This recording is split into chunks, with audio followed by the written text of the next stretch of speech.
Di pegunungan tengah yang membentang sepanjang Pulau Papua, dijumpai suatu keajaiban alam yang menakjubkan. Tambang Grasberg tergolong di antara tambang tembaga dan emas yang terkaya di dunia, di salah satu wilayah yang paling terpencil di dunia. Pada ketinggian 14.000 kaki di atas permukaan laut, menjulang tinggi di atas awan, Grasberg adalah pusat dari kegiatan tambang PT Freeport Indonesia di Provinsi Papua, bagian sebelah barat Pulau Papua yang termasuk dalam wilayah Republik Indonesia. Grasberg adalah bagian dari wilayah mineral yang pertama kali diamati pada tahun 1930-an saat seorang penjelajah Belanda menemukan dan menamainya Edsberg atau Gunung Biji. Pada tahun 1960-an, seorang ahli geologi dari organisasi Freeport di Amerika Serikat memimpin ekspedisi ke daerah itu untuk membuktikan bahwa Edsberg mengandung sumber biji tembaga. Operasi penambangan dimulai pada awal tahun 1970-an dan berkembang pesat sejak tahun 1988 sampai sekarang, menyusul ditemukannya deposit tembaga di Grasberg. Dewasa ini, kompleks mineral Edsberg Grasberg mengandung cadangan yang besarnya melampaui 40 miliar pound tembaga dan 46 juta ons neto emas bagi PT Freeport Indonesia. Berkat kekayaan deposit tersebut dan efisiensi dari operasi kelas dunianya, perusahaan ini dapat mempertahankan posisi pemimpin industri sebagai salah satu produsen berbiaya terendah di dunia. Perjalanan kami berawal dari tambang terbuka Grasberg yang terletak sekitar 80 mil atau 140 km dari pantai. Grasberg dikenal sebagai salah satu daerah kandungan biji terbesar di dunia. Grasberg tergolong di antara tambang tembaga yang terbesar di dunia dan mengandung satu-satunya endapan emas yang terkaya.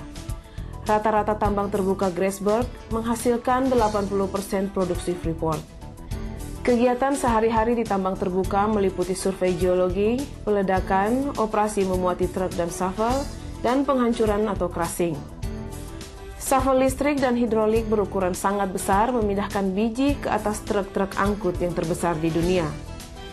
Biasanya, dalam satu hari lebih dari 700.000 material dipindahkan termasuk lebih dari 200.000 ton biji. Biji tersebut pada awalnya dihancurkan dalam beberapa kompleks penghancur di tambang. Bahan yang dihancurkan dikirim ke kompleks pabrik pengolahan biji atau mill melalui beberapa ban berjalan dan pengangkut biji. Tambang Deep Ore Zone atau DOZ terletak di sebelah tenggara Grasberg di bawah permukaan tanah. Produksi tambang bawah tanah di DOZ melebihi 43.000 ton biji rata-rata per hari pada tahun 2004 dan kapasitas desainnya saat ini ditingkatkan sampai 50.000 ton biji per hari yang menjadikannya salah satu operasi tambang bawah tanah terbesar di dunia. Tambang bawah tanah akan semakin penting di masa mendatang saat Grasberg Underground, Kucing Liar, Big Gosan, dan deposit bawah tanah lainnya mulai berproduksi di tahun-tahun mendatang. Program pelatihan yang diselenggarakan melalui Underground Mining Institute tengah berjalan dengan menekankan pembukaan lahan kerja bagi penduduk asli setempat. Kompleks pabrik pengolahan biji atau mill terdapat pada ketinggian 9.000 kaki beberapa mil di sebelah selatan kompleks tambang. Disinilah biji dari Grasberg dan DOZ dihancurkan dan mineral berharga dipisahkan dari batuan lainnya yang tidak memiliki nilai ekonomi. 4 unit alat penghancur atau mill mengolah rata-rata 240.000 ton biji setiap harinya. 2 unit raksasa semi-autogenous grinding menghancurkan material batuan menjadi butiran-butiran halus. Ball mill memperkecil ukuran partikel hingga berupa bubuk. Batuan halus itu kemudian dikirim ke tangki apung di mana material yang mengandung tembaga, emas, dan perak yang disebut sebagai konsentrat tembaga dipisahkan dari sisa batuan. Bubur konsentrat atau konsentrat seluri ini yang berbanding 60:40 antara air dan konsentrat dikirim melalui jaringan pipa ke fasilitas pengering air atau dewatering plant di pelabuhan laut. Pelabuhan ini berada di selat perairan dalam yang berlokasi beberapa kilometer dari Laut Arafura. Fasilitas ini menangani seluruh kargo yang keluar masuk dari daerah operasi Freeport Indonesia. Di sini juga terdapat dewatering plant yang mengeluarkan sebagian besar kandungan air dari bubur konsentrat. Fasilitas pengering memiliki press filter yang baru dipasang bersama dengan filter cakram.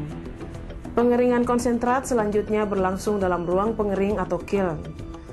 Konsentrat yang telah kering disimpan dalam gudang tertutup atau barn sebelum dimuat ke kapal dengan tujuan pabrik pelebur atau smelter di seluruh dunia. Perkembangan baru di fasilitas pelabuhan termasuk penambahan tutup palka atau hatch cover yang memungkinkan pemuatan ke atas kapal di dok berjalan lancar walaupun dalam keadaan hujan.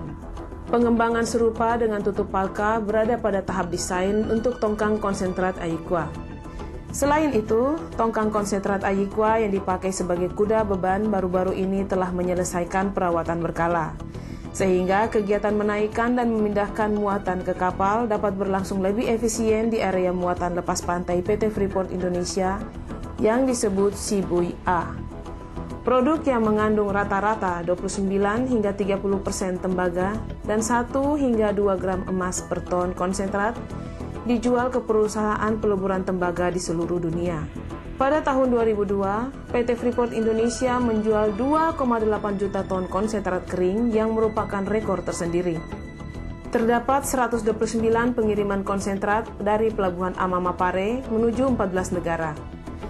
Tembaga yang dihasilkan dari konsentrat PT Freeport Indonesia diperlukan di seluruh dunia untuk pembangunan modern. Sebagaimana halnya dengan kegiatan industri lain, operasi kami berdampak pada lingkungan dan masyarakat sekitar.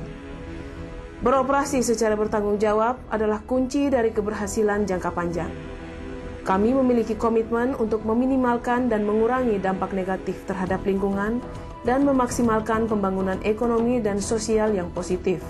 Melalui kebijakan pengelolaan lingkungan yang komprehensif, kami berkomitmen pada pengelolaan dan praktek lingkungan yang baik untuk menyediakan sumber daya yang memadai guna memenuhi tanggung jawab kami untuk melakukan pemantauan secara komprehensif yang menentukan keefektifan upaya-upaya kami dan untuk meningkatkan kinerja kami secara terus-menerus. Kekuatan komitmen kami bagi masyarakat di sekitar daerah operasi kami telah diperlihatkan melalui penanaman modal sebesar hampir 73 juta dolar bagi program pembangunan berkesinambungan di daerah proyek kami selama tahun 2004 yang meliputi 29 juta dolar untuk pengelolaan lingkungan dan 43,5 juta dolar untuk pembangunan sosial. Dampak operasi kami menyebar di seluruh Indonesia melalui pembayaran pajak dan royalti, melalui pengadaan barang lokal, pembayaran gaji dan sumbangan. Lembaga Penyelidikan Ekonomi Masyarakat atau LPEM Universitas Indonesia memperkirakan bahwa dampak Freeport Indonesia di negeri ini dari tahun 1992 hingga tahun 2003 sebesar 30 miliar dolar Amerika, hampir 2% dari produk domestik bruto Indonesia. PT Freeport Indonesia telah menikmati keberhasilan dalam sejarah panjang operasinya lebih dari 30 tahun sebagai penyedia utama tembaga dan emas. Dengan cadangan yang berumur panjang dan rencana pertambangan hampir 40 tahun ke depan, PT Freeport Indonesia siap untuk berkarya melanjutkan kesuksesan yang berkesinambungan dengan menyediakan konsentrat tembaga berkualitas tinggi untuk pasar dunia dan manfaat ekonomi dan sosial bagi masyarakat di daerah sekitarnya dan bagi Indonesia.